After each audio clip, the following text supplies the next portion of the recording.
banyak kisah-kisah hasad yang ujung-ujungnya nanti malah sampai pertumpahan darah, termasuk dalam kisah ini. Di luar kisah ini, contoh kisahnya saudaranya Yusuf alaihissalam.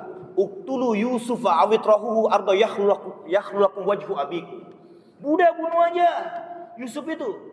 Ada salah satu kakaknya yang agak bijak dikit, tetap hasad juga, tapi ya kalau saudara-saudara yang lain hasadnya 100%, ada beberapa kakaknya yang hasadnya cuma 70% lah. Qala la taqtulu Yusuf wa alquhu fi ghayabatil jubb. Mereka berkata, jangan, Yusuf jangan dibunuh deh. Asingkan aja atau jauhin, masukin ke sumur lah. Nanti siapa tahu ada orang yang ngambil, jadi Yusuf mental jauh di negeri entah berantah itu. Yang penting dia jauh dulu dari bapak kita nih. Hasadnya gara-gara apa? Yakub lebih sayang ke Yusuf dibandingkan saudaranya yang lain. Kita kembali ke sini. Kisah dua putra anak Adam. Lantas Allah Subhanahu wa taala memerintahkan kepada mereka qarraba kurbanan. Ada dua kata. Qarraba itu kata kerjanya, kurbanan menjadi objeknya. Ayo kalian kita sayembara. Kita adakan pertandingan. Siapa yang menang dalam pertandingan ini, korbannya ya, maka dia yang dia harus melaksanakan perintah saya, kata Allah.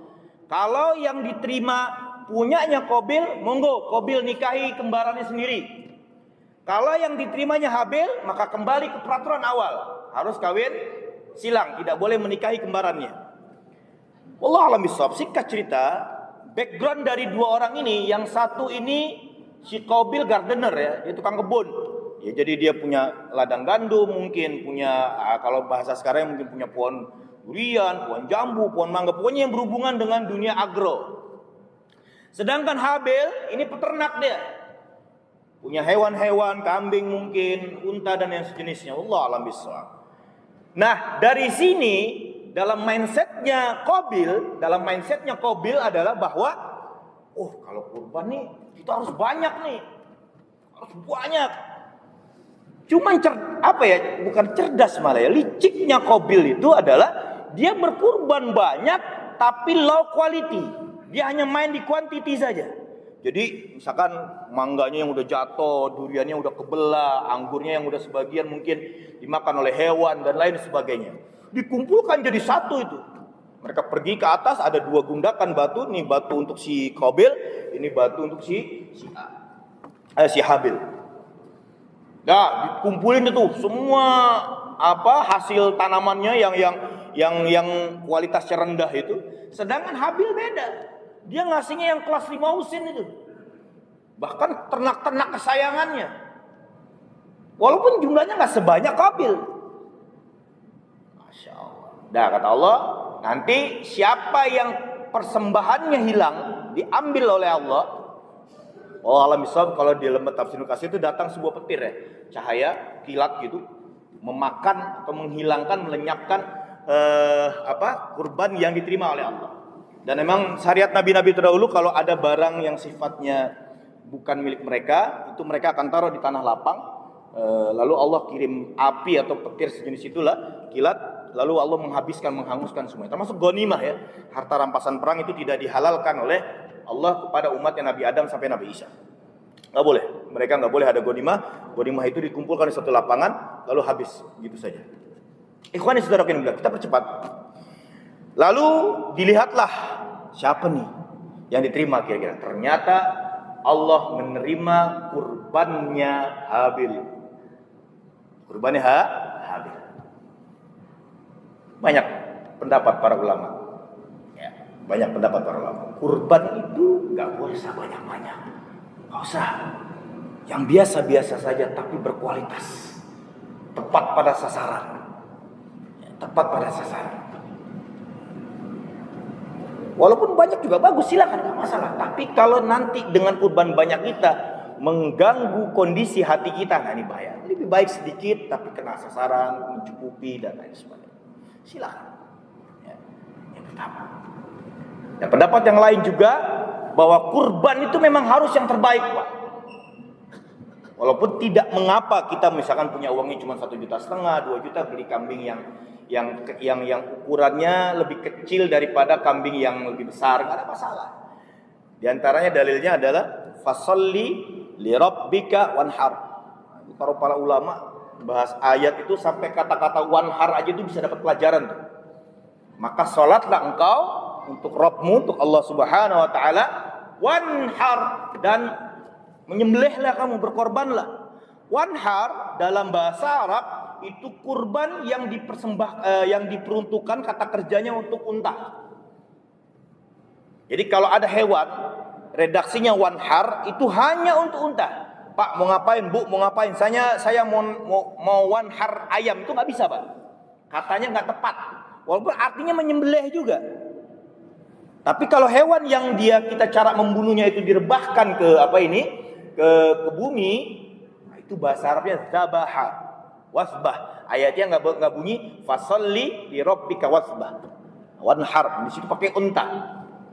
Minimal yang terbaik. Kita lanjut di sini. Isqarraba qurbanan fatukubbila. Ketika mereka udah melakukan sayembara tuh, pertandingan siapa yang kurbannya akan diterima oleh Allah Subhanahu wa taala, ternyata punyanya Habil. Fatukubbila min ahadihima wa lam yataqabbal minal akhar. Maka Allah menerima salah satu kurban dari antara keduanya dan menolak.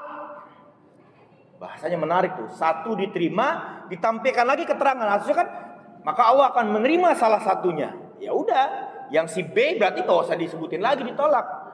Ini untuk penegasan bahwa kurban itu seseorang jika di dalamnya ada sifat hasad, sifat riya, sifat di mana dia ingin dipuji, bisa-bisa kurbannya tidak diterima oleh Allah Subhanahu. Allah terima salah satu kurbannya dan walam yataqabbal, dan Allah tidak menerima salah satunya. Apa kata Qabil? Qala la aqtulannaka. Kata Qabil pada Habil, hei Habil, sungguh pasti, pakai 2 huruf taukid tuh. Sungguh pasti benar-benar saya akan membunuh engkau. Masya Allah. Dan inilah dia pertumpahan darah pertama di muka bumi, dilakukan oleh putranya anak Adam kepada putranya anak Adam. Maka semua dosa-dosa di muka bumi ini yang dimana kasusnya adalah pembunuhan yang tidak dibenarkan oleh syariat, Qabil kecipratan dosanya. Multi level marketing D, dosa. Siapa yang melakukannya? Dosa pembunuhan, Qabil kecipratan pahala. Sebaliknya juga begitu, Pak. Berlaku rumusan kebalikan. Siapa saja yang menjadi provokator, orang pertama yang melakukan kebaikan, lalu kebaikan itu diikuti oleh si A, si B, si C, dan seterusnya sampai jutaan orang mengikuti kebaikan itu, maka orang itu akan mendapatkan pahala yang terus menerus. Dan itu salah satunya yang paling banyak mendapatkan pahala adalah Nabi Muhammad SAW. Ya. Ikhwani wa akhwati fillah rahimani Allah wa iyyakum ajmain. Apa kata Habil? Apakah Habil melawan? Tidak.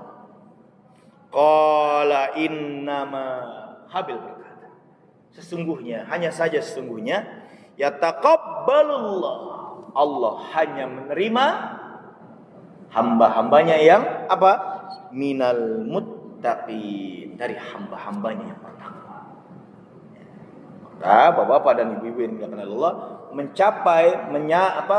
kita ingin mencari predikat takwa. Selama ini mungkin banyak pembahasannya seputar puasa, la'allakum tattaqun. Ternyata tidak. Dengan kita berkurban, Pak. Lalu kurban kita insyaallah, mudah-mudahan bapak-bapak, ibu-ibu di sini yang berkurban tahun ini diterima kurbannya oleh Allah Subhanahu wa taala. Dan kurbannya itu, kalau kurban kita diterima oleh Allah, kita insyaallah mendapat predikat yang takwa.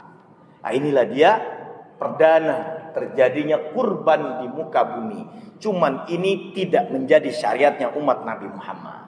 Syariat ini tidak dijadikan syariatnya umat Nabi Muhammad. Syariat kita berkurban diambil dari kisahnya Nabi Ibrahim. Saya jelaskan secara singkat. Nabi Ibrahim mimpinya Nabi itu wahyu. Mimpinya Nabi wahyu. Beda dengan kita bapak-bapak. Bapak-bapak tidur siang tadi mimpi, mimpi yang aneh-aneh. Berarti ini saya jadi orang suci nih, jadi apa nih? Enggak gitu, Pak. Mimpi seorang nabi, ini arafil manami anni asbahuka. Saya lihat dalam mimpi saya menyembelih kamu wahai Ismail. Qala madza tara? Kata Ibrahim kepada Nabi Ismail, gimana pendapatmu? Ini waktu saya belajar ayat ini, Syekh yang dari Sudan itu menyampaikan bahwa inilah salah satu isi ayat yang pembahasannya kurban, ada ilmu parenting. Ilmu parentingnya apa? Kita sebagai bapak, sebagai seorang laki-laki nggak boleh otoriter kepada anak. Kamu harus belok kanan, kamu harus belok kiri. Kita boleh ngasih pendapat nih. Kamu kayaknya bagusnya begini deh. Menurut bapak tuh begini. Gimana pendapatmu? Nah di sini Nabi Ibrahim tuh ini bahkan wahyu. Maka tahu. Gimana pendapatmu wahai anak? Ajak diskusi anak kita, minta dia dikasih ruang dia memberikan pendapat. Jangan kita menjadi orang yang paling dominan dalam menentukan sikap kepada anak-anak kita. Ini nggak boleh. Qala madza tahu. Dalam ayat ini Nabi Ibrahim pun minta pendapatnya Nabi Ismail. Singkat cerita, ya wahai ayah if'al ma tu'mar, laksanakan apa yang diperintahkan itu. Qala satajiduni insyaallahu minas sabirin. Itu diabadikan dalam surat As-Saffat dari ayat 100 sampai 108 kalau tidak salah. Ya, 108. Surat ke-37 dari ayat 100 sampai ayat 108. Akhirnya singkat cerita